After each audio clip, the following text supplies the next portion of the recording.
Greetings, greetings, greetings. Welcome to So Much to Talk About. My name is Nabaté Isles, and it is always a pleasure to share facts and viewpoints on the world of sports, as well as feature outstanding guests. And throughout this quarantine period, it's been great to catch up with old friends, as well as talk with great journalists and athletes and musicians, and just from all walks of life. And this man is someone that I have a high amount of respect for, and he's one of the great writers in the country for sure. But before I introduce him, I want to let you all know to make sure to check out old episodes of So Much to Talk About on my YouTube channel, which is N as in No, S as in Sam, I as in Indigo World, NSI World, to check out old episodes of So Much to Talk About. And I will definitely add this particular episode to it for sure, sooner than later.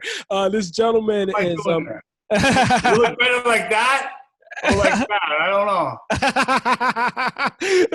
No, but I want to introduce this wonderful gentleman who is one of the great writers. He's written 3 biographies, which are just highly acclaimed, about 3 very complex figures in Pistol Pete Maravich, Joe Willie Namath, and Ray Boom Boom Mancini. And he also, you can see him regularly on the Top Rank broadcast from ESPN. He's a boxing analyst for Top Rank, and those are great shows, and he's one of the main reasons why those shows are really informative and insightful, along with the great action. And also, he was a former writer for the New York Daily News for a long time. Also, he as well had a sports themed show called Barfly on Fox Sports Net. He also has done work with Showtime and NFL Network as well. I mean, his dossier speaks for itself. It's my pleasure to present the great Mark Kriegel on So Much to Talk About. How are you, sir? I feel like I should just drop the mic and walk off after that. I thank you, Nabaté. Oh, man, my pleasure. My pleasure. Absolutely. It's been a long time. I mean, you've been out in L.A. How long have you lived out in L.A.? And also, how are you and your family dealing with this COVID situation out there where it's really hit? It wasn't so bad until the surge. I'm more concerned with my parents still live in the city. Yeah. They're in their late 80s. So wow. We had a fight. March 14th and 17th. Mm-hmm. The Garden. Yeah. Canceled, obviously, but I grew up on 8th Avenue. Yeah. Hell's Kitchen, right? Yeah. I was going to say hello to my parents, and something stopped me that morning. I'd been flying around, I'm feeling sick, and it stopped me from saying hello to them. I'm glad I didn't. I mean, I speak to them. They seem to be okay. Right. I had dinner with a friend of mine the night before I was going to see my parents. The card was canceled, and he came down with it, and he figured he was done. Oh. So we had dinner the night before. I was never symptomatic. I didn't test positive, but I could have transmitted it to them whatever. Just one of those things, Wow. Whatever it is month 5 or whatever. We're broadcasting from our homes. It's about that. It's deep. No, cheers. I'm glad you're healthy. Glad that your parents are still healthy, and that you were able to. You see, people don't follow their instincts, and I'm glad you followed yours for sure. Absolutely. Wow. But Mark Kriegel, the great Mark Kriegel, who's boxing analyst for ESPN Top Rank shows, as well as esteemed writer as well. So Mark, now, I mean, with COVID-19 and with Top Rank, the shows, like, what has been the general consensus from within on how the shows are going with, of course, it takes place just in a conference room at the MGM Grand, and how it's been working out with everyone staying healthy there?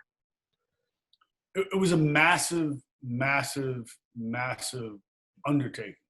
I mean, no one had done anything like this before, and we were flying blind.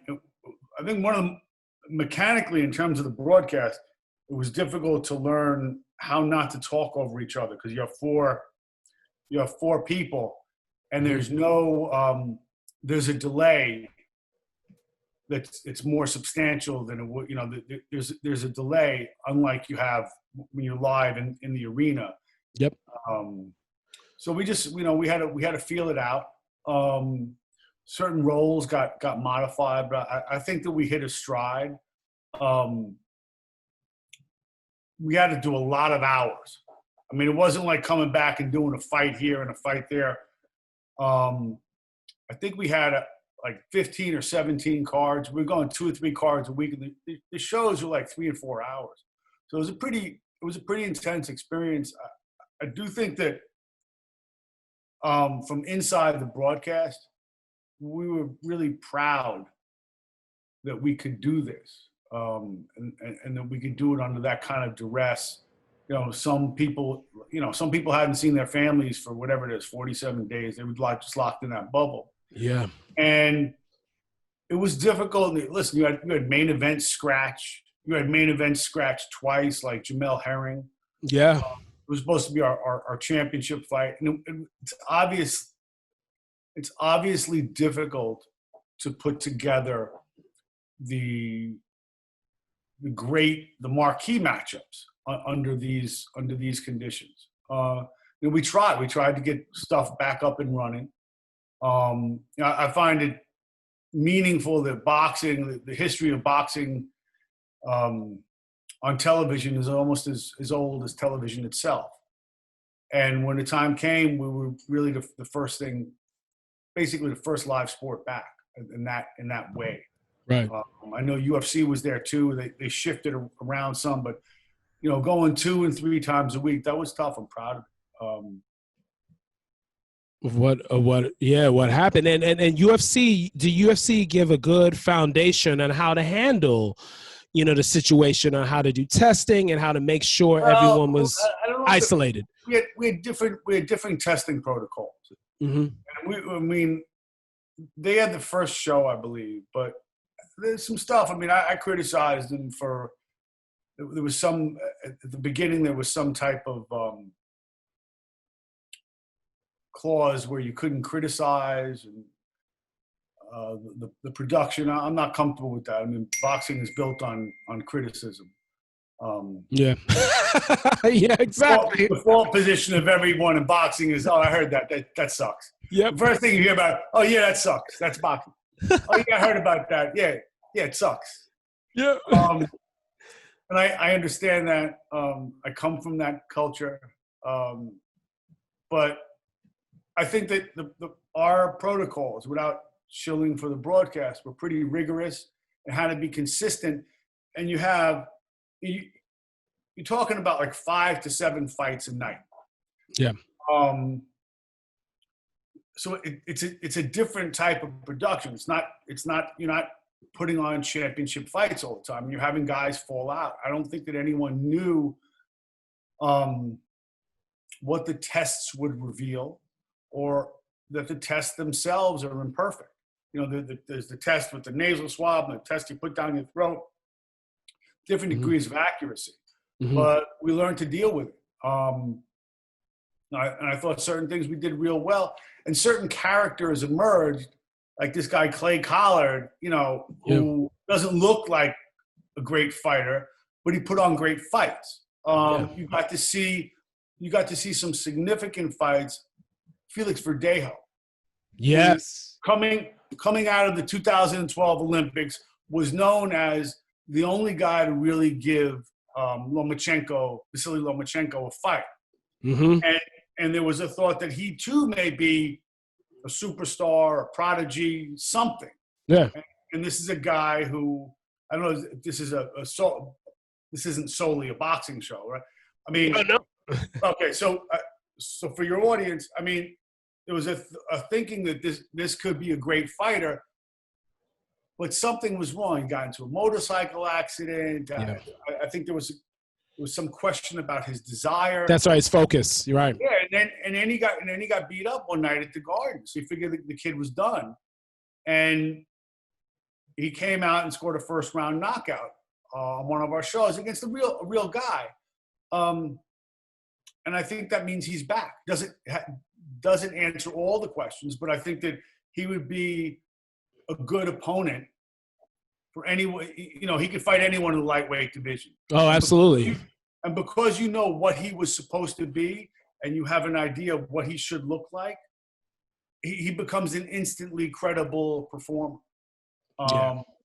There were some other guys that I thought were really interesting. There's a kid out of New York, Edgar Berlanga. Yeah, he's the Mike Tyson of super middleweight division. Right, but I don't think Tyson had 14 straight first round knockouts. That's true. That's true. So he has now 14 straight first round knockouts. Mm-hmm. And you know, I did an essay on him before the broadcast, and what in theory, and this is a big jump, what in theory he could provide is, especially growing up in New York, mm-hmm. there was the great New York fighter. Yep. I'm including Tyson in that, but Bo, Mark Breland. Yes. And then there was the of course Davey Moore, like all. Mm-hmm. Yeah, but then there was also the great Puerto Rican fighter, Jose Torres, Hector Camacho. You know, mm-hmm. and sometimes for guys like Torres and Camacho, the New York fighter and the great Puerto Rican fighter were one and the same. That's right. So this kid, he could combine both of those archetypes, those mm-hmm. iconic roles in boxing. It's still a lot of if, but you know, 14 first round KOs to start your career, that doesn't suck. So, I mean, and people always love power. Mm-hmm. And mm-hmm. Tyson, we're still fascinated with him. So I think it's certainly an auspicious start, and it does make you curious. What does this kid have? What will we see from him a year or two down the line? Yes, indeed. And that's the thing. Can he go those rounds too? Because they got to put someone in front of him that's going to get a vet that will give him some rounds. But they thought they had that this time, and he didn't. You know, and the kid just went down. He looked like a bum. If you look at his record, he's not a bum. Right. So I was shocked because you know, once you start counting off the knockouts and it becomes a story, mm-hmm. it becomes much more difficult. It's like, oh, I'm trying to get the strikeout. You don't get the strikeout like that. If you let it happen, it'll happen. That's right. And I think, and remember, the kid's young. So, I don't know I don't know what could become of him, but I know that the possibility is extraordinary. And the idea of him is already enticing. And I think that this is important. This is a kid who wants to be famous, who likes Fat Joe coming out. That's what I was about to say. Fat Joe interviewed him on an IG. But as long as he doesn't get too souped up, that's mm-hmm. a huge asset, because this is a sport that rewards the charismatic figure, the charismatic champion. And there's a lack of them right now, I think. Talking here with Mark Kriegel, ESPN boxing analyst, Top Rank boxing, as well as esteemed writer, one of the great writers around, not just the sports, but overall in literature. Mark, now I got to ask you now, speaking of boxing and characters, Mike Tyson and Roy Jones in an exhibition, that I'm actually excited to see that. I have to say, because both those guys still have quickness. Roy was born in 69, so he's 51 now. Yeah, January is 69, so he's 51, and Mike is now 54, I believe. Yeah, 54. So, but they're in incredible shape with what they're at, But so, what is your take on that? Do you think this Legends series of fights can really last? Because Mike is really looking to push this out, and he's been such an entrepreneur lately. maybe it'll be like in golf, it'll be like a senior tour. Yeah, it gets people talking about boxing, and people people want to see it. Let them see it, as long as it's not anything bad. Right. I think that these two guys fighting now is an indictment, in some sense, not of them, but that boxing hasn't told good enough stories, or Mm-hmm. developed compelling enough characters that you're still going backward in time. Yeah. You're still mining the path. Now, I'm interested. I'll tune in the whole bit. I'm cool with it with you. I always got the sense that Roy Jones left something on the table, and in Roy Jones's prime, I forget who the light heavyweight was that everyone wanted him to fight. Darius Mikashevsky. So later, did he ever fight him, or what? They never fought. They never fought.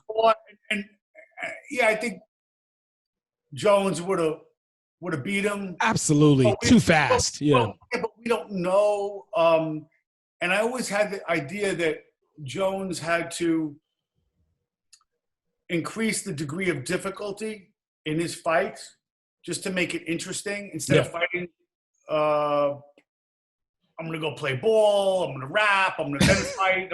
Remember, I'm going to do a double header or whatever it was. Yeah. I didn't want to see that. I wanted to see him like clear everyone out, leave no doubt. And I think that he was, to me, he stuck around too late.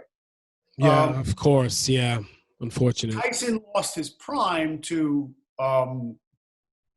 two things: fame and the rape case. Yep.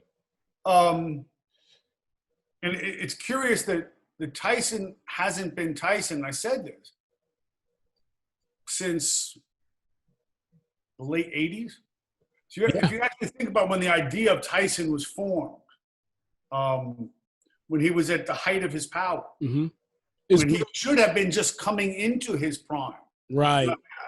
I think that, and I brought this up with Berlanga, that the cautionary tale for Berlanga is Tyson. You want to be famous? That's great. You if you really want to be someone that everybody talks about, you have to want to be famous. But I know of no more dramatic example of the price of that kind of fame. And I'm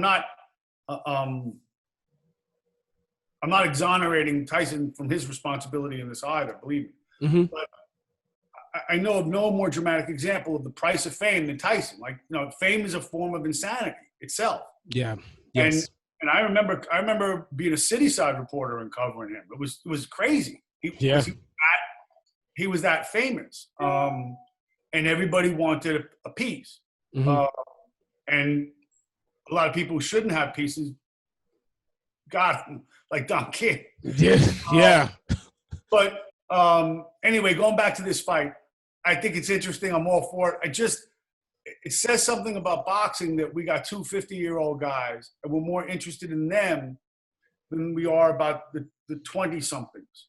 Yeah, especially Lomachenko versus Teofimo Lopez, like a fight like that, Well, I think that there's interest in that. I just think that the biggest single reason I've always been drawn to this sport, I didn't realize it until lately,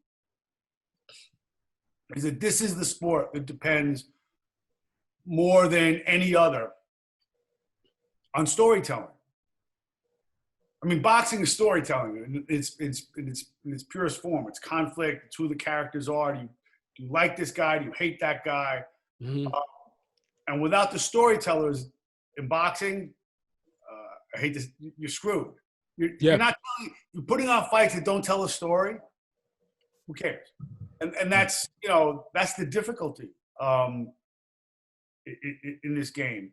That being said, I'm looking forward to seeing what happens. Yes, no doubt about it, and it's going to be interesting for sure. And it's good that Mike is in a good place. You can see that he's in a great place, because the way he was just smoking enough. He like signed a contract and he was smoking. That's right. Yeah.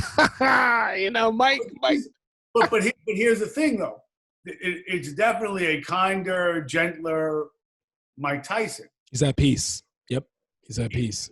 He doesn't give off that same kind of like heat, that you could feel through the TV that made him such an incendiary character. Like he could just light up at any moment. No doubt. I think you got to give him some great credit, because especially in this culture. I know I sound like a broken record, but like fame can be a real fatal disease. And when you've been to the places that he's been to, that can kill you. And again, I'm not exonerating him from his responsibility in a lot of the craziness, but you know, F. Scott Fitzgerald wrote "There are no second acts in American lives," something like that. I'm probably but he meant it. You know, you're not supposed to come back from being famous. Yeah. And Tyson did. So I think there's a substantial victory in that. You know, Roy is a little bit different case. Roy wasn't as famous. Right. Yeah, definitely entertainer, but not. Yeah, right. He never got that recognition, as you mentioned earlier, alluding to what you mentioned earlier. He never had that defining fight that made him. I mean, James Toney, he dominated, but James wasn't famous, you know. So within boxing circles, he was. So. Yeah, the Toney fight was something, but you know, he lacked an epic antagonist. Maybe because he made it look so easy. Yep. Yep.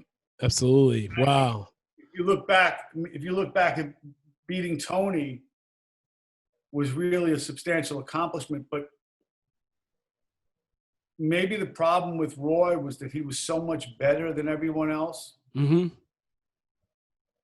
it wasn't dramatic. Right.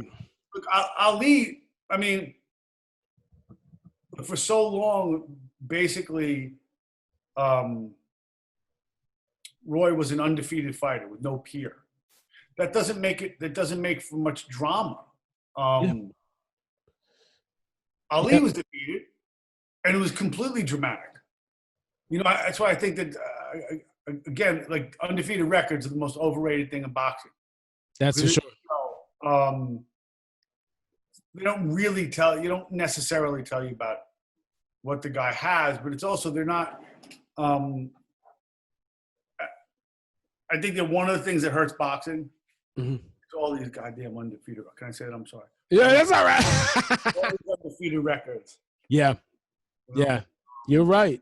It's just, that's the thing. And it's how you bounce back from a loss and what happens. And the one thing too, Roy, John Ruiz, when he won the heavyweight title, but he didn't win it against a decorated heavyweight champion. Like, I felt like, Mark, it was funny. I felt he should have fought Lennox, Roy. He should have fought Lennox, because if he lost, no one would have said anything.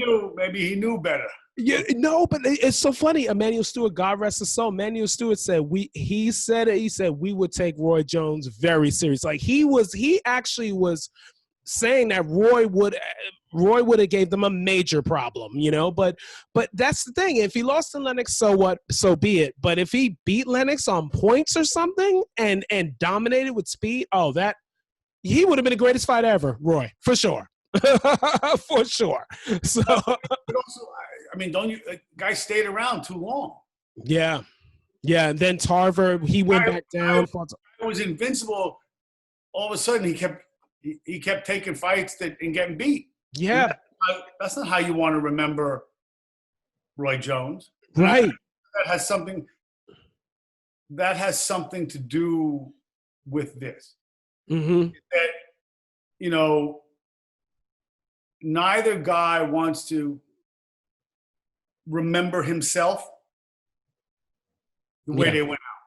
That's right. Because once you've been that great, there's this thing in you that says, you know, if I can just get this and that, a couple things fall into place, I can be great again. And that's probably, you know, whatever Mike is smoking, God bless him, that's probably the most, but that's probably the most powerful drug there is. That once you've had that kind of success, I mean, how do you replace that drug? That's heavy. Like that type of adulation, that type of satisfaction, and that's it's not just the money, but that's why a lot of guys keep going back, because that the success, the moment of victory, whatever you get there, man, that's what you Jones for. And that's a healthy thing to Jones for, I think. But For sure. I don't know if this is just the money. It's to, especially for a fighter, when you go out there, you're sort of naked. Tomorrow, and any fight has the risk that you will be humiliated, as Tyson knows full well. Yeah, that's for sure. Absolutely. You're taking a substantial risk, so the question becomes, why, man? Why are you willing to do that? And I think that, yeah, the money is part of it. Money's a big thing, but it's also that feeling you get, and you can't really get that anywhere else. I mean, you're performing, right? Mm-hmm. You're performing. What if I told you tomorrow you can't play? But what do you do? And this is on a grand level. Guys like Tyson and Roy Jones have known, even if there's no fans, like this, what do you do to replace that? Where do you get that juice from? Here with Mark Kriegel on So Much to Talk About, ESPN boxing analyst for Top Rank, also one of the great writers around for sure. And Mark, now, Vasyl Lomachenko-Teofimo Lopez, Top Rank.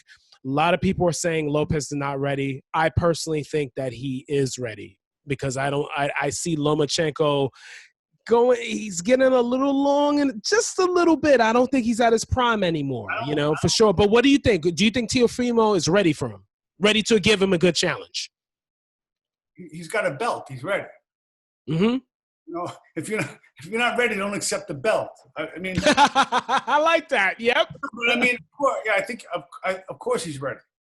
I mean, he took out Richard Comey in quick 2 rounds. Yes. But also in just devastating fashion. Yes. Yes, he's ready. Lomachenko is so good, has been so good, that he's fighting out of his weight class to prove a point about his greatness. He's not a lightweight. He's not. He's 130. 130. Yeah. I don't know if he's long in the tooth or not, but I don't think that's the issue. I think that he's basically a featherweight. Now he's, as you say, a 130-pounder. But he's fighting out of his weight class. And he's become the unified champion fighting out of his weight class. Guys who are much bigger, like Linares, and longer, like Luke Campbell, and like Teofimo. So he's the most artistic fighter of the age. That's right. He's incredibly gifted psychologically, tactically. But Teofimo is bigger, younger. With the exception of Mayweather and Canelo, the story of boxing is the good old guy loses to the good young guy, or the good big guy beats the good small guy. Teofimo's younger and bigger. That's right. And he believes in himself. Whatever you think about him and his old man, they believe. That's the most important thing. That's right. And he's gone rounds. He's gone rounds too, as well. So that's the thing. He's going. I mean, that's the fight I want to see more than any old guys tour. No disrespect. Oh, absolutely. Boxing has to create a new folklore, and the only way to do that is by great matchups. The only way you're going to do it, and these guys have to realize, the industry has to realize that the fights don't happen on like Twitter and Instagram. Yeah, it happens in the ring, and with certain exceptions, Wilder Fury, 2. Yep. Lomachenko Linares. Most of these matchups have to be made cross promotion. So the promoters and the broadcast entities have to make up their minds. What kind of sport do we want this to be? Is it going to be siloed off and it's going to be, okay, the PBC guys are here and the Top Rank guys are here and the DAZN guys are there? Or are you going to build the whole damn thing up and make a bigger pie for everyone by having everyone fight? So far, the answer is we're going to silo it off and the money's going to have to be so big for everyone to get together. You know, it's worth it. But if you really want the sport to come back and be relevant, you're going to have to make the cross-promotional fights the rule and not the exception. And speaking of cross-promotional fights, Terence Crawford, Bud Crawford, all the welterweights are with PBC. All the welterweights, Sean Porter and Errol Spence. And Errol Spence, this time off, it's actually a good thing for him. And it's good that fighters, you know, are off as well. So everyone's at an even playing field.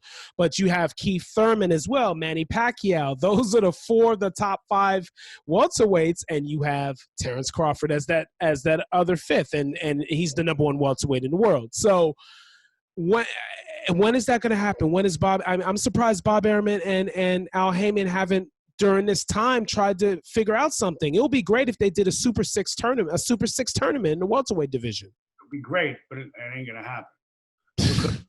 Because Heyman has the 6 or 5 of them or whatever, you know, and there's no financial incentive for him to do that. There's some additional factors with the prospect of Spence and Crawford. Number one was his accident, so that moves everything back. And anyone who tells you they're absolutely sure what Errol Spence has, come on, they don't know. You don't. I mean, it's a devastating accident, so you have to see what he has and what he doesn't. The second thing is it's complicated by the pandemic. What you're going to see here certainly in the near future is you can make the mid-level fights. The high-level fights are going to be much more difficult because you're not going to have a live gate. So the question becomes, how do you pay for this? You're having this problem right now with Canelo and DAZN. They can put together a good fight, but how much less will Canelo take because there's no live gate?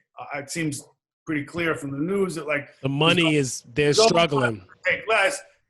How much less? You don't know, but there's a huge opportunity here for the middle class, if you'll accept that metaphor, or lower middle class fighters to make, if not make a score, then to make names for themselves, because they can be on TV now. The more difficult fights to make are going to be pay-per-views. I mean, we'll see how, like, Showtime has some pay-per-views in the fall. That's right. Yep. See how they do. But I don't know of any plans for any live audiences. And the surge scuttled the plans for so much. Not just in boxing, but in all sports. Sports that were planning to be back now with the surge, especially in these populous states, everything's imperiled. Yeah. So I don't think that bodes well for Crawford Spence. I do think that, I don't know what happens with the prospect of Crawford Pacquiao. I'm assuming Pacquiao needs some money, but Crawford's a guy he turned down years ago, multiple times. Yeah. And then now we know, now Crawford's a better fighter, absolutely. But I think that Crawford's most likely great opponent will come out of the 140 pounds, will be a version of what he was. In other words, pretty sure that Top Rank can make, is there a unification between Josh Taylor and Jose Ramirez. 140. Okay. And 140. So the winner that comes out, if you fight those two guys, they'll each have mandatories. Ramirez fights Postal, I think the 29th of August. Okay.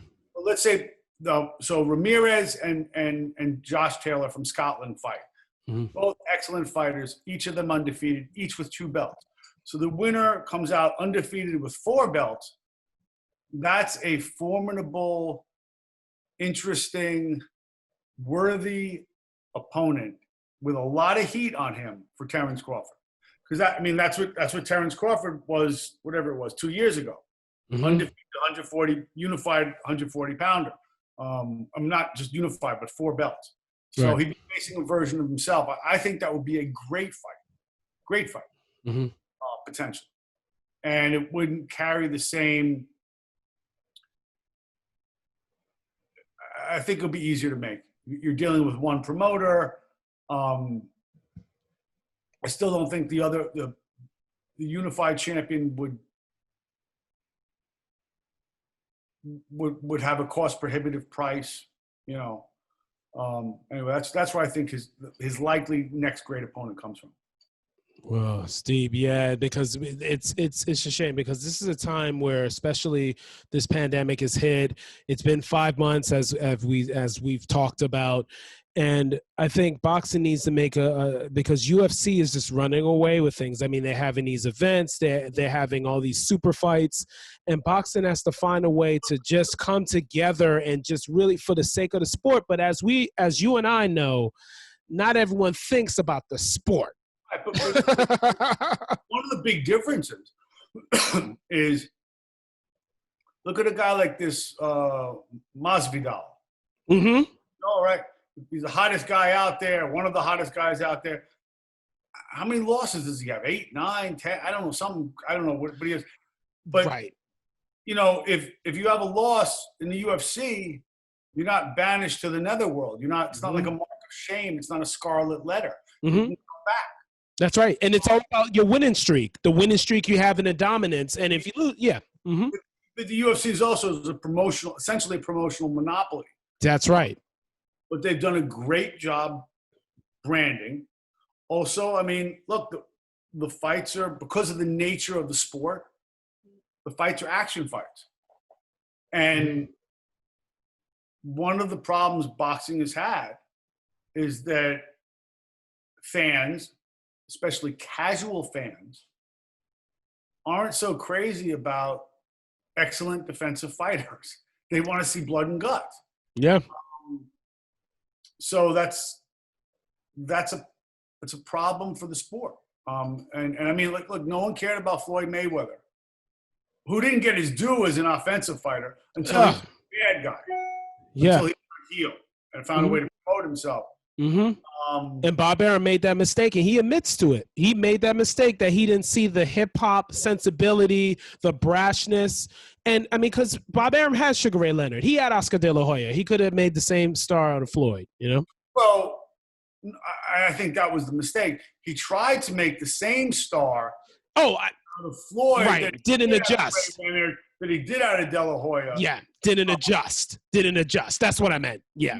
You wanted him to play the same role. Yeah.